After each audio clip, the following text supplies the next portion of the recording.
O intuito deste vídeo é transmitir conceitos básicos sobre momento angular e momento de inércia. Na figura aqui da esquerda, né, um indivíduo gerando um objeto puxado por uma corda em torno do eixo do seu próprio corpo faz surgir uma grandeza física chamada momento angular. O momento angular é o produto vetorial entre o raio r e o vetor quantidade de movimento Q. Vocês lembram lá do ensino médio? Então, a quantidade de movimento Q de um corpo qualquer é dado por m vezes v, onde m é a massa do objeto e o v é a velocidade linear, que no caso aqui é a velocidade tangencial ou velocidade periférica. Tá? Então, esse menino aqui do desenho, ele está puxando esse objeto numa trajetória que tem um movimento circular uniforme.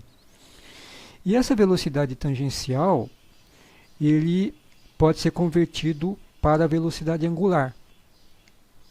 Então, a velocidade tangencial ou periférica é igual a ômega vezes o raio, vezes r, onde o ômega é a velocidade angular. E aqui a gente tem o desenvolvimento das fórmulas para calcularmos o valor do momento angular. Então, o momento angular L é o produto vetorial entre o vetor raio R e o vetor Q, quantidade de movimento. Ou seja, é R vetor MV. O módulo do produto vetorial é o quê? É o produto entre os vetores, entre o módulo dos vetores raio e m vezes v, massa vezes velocidade, multiplicado pelo seno do θ. O que é esse θ? Olhando essa figura aqui do lado direito, bem aqui no cantinho aqui à direita, é o ângulo entre o vetor v, que é o vetor que traduz a trajetória do objeto, e o vetor raio. E a gente pode ver que esse ângulo é de 90 graus. Está aqui, ó, θ igual a 90 graus. Por que essa trajetória é perpendicular? Olha, intuitivamente, quando você gira um objeto em torno do seu próprio corpo, puxado por uma corda, e aí, de repente, você solta esse objeto, certo? A corda arrebenta. Esse objeto ele vai fugir numa trajetória justamente perpendicular ao raio que está unindo o ponto onde você amarrou esse objeto, onde você prendeu esse objeto, até você. E o seno de 90 graus é 1. Então, o módulo do momento angular então seria R raio vezes m, massa, vezes v, velocidade tangencial. Daí você acha o equivalente aqui em velocidade angular, mr ao quadrado vezes o ômega. Tá? Esse mr ao quadrado aqui, ele já é uma outra grandeza chamado momento de inércia. Então, veja, o L também pode ser escrito como I vezes ômega. O I é o momento de inércia e o ômega é a velocidade angular.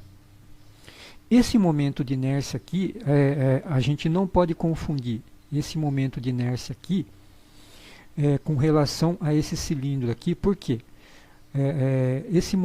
O cilindro, esse objeto aqui, que no caso é um cilindro, ele tem um momento de inércia específico desse objeto. Por exemplo, se você pegar esse cilindro e puser ele sobre uma mesa, parado, ele vai ter um momento de inércia.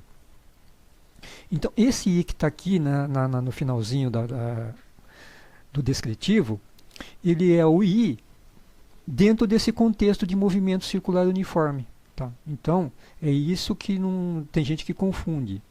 Acha que esse I aqui é o I do cilindro, né, em qualquer situação. Não, não é em qualquer situação. Ele é nessa situação de movimento circular uniforme aqui. Ok? Bom, e aí, como a gente viu que o momento angular ele é um vetor, Então, ele é como ele é um produto vetorial, ele vai ser um vetor ortogonal ao vetor raio e ao vetor velocidade. Tá? Isso a gente aprende na geometria analítica, né? Vocês podem fazer uma revisão lá atrás. Então, ele é um vetor que é ao mesmo tempo perpendicular ao vetor raio e ao vetor velocidade tangencial. Só que qual que é o sentido, né? O vetor a gente sabe que para ser bem caracterizado ele precisa ter um módulo. O módulo a gente já viu aqui, tá? Ele precisa ter uma direção, que no caso aqui do exemplo ele é vertical. Mas e aí, qual que é o sentido, né? Então, o sentido a gente vai usar exatamente essa ilustração aqui, que é usar a regra da mão direita. Então, você coloca com a palma da mão estendida, você coloca a palma da mão na direção da velocidade, né? Aí o polegar ele vai estar apontando exatamente para o sentido do momento angular. Então, veja que nesse exemplo aqui é o mesmo exemplo do desenho lá. Tá? O polegar está apontando para cima, né? Então, o sentido vai ser para cima, ok?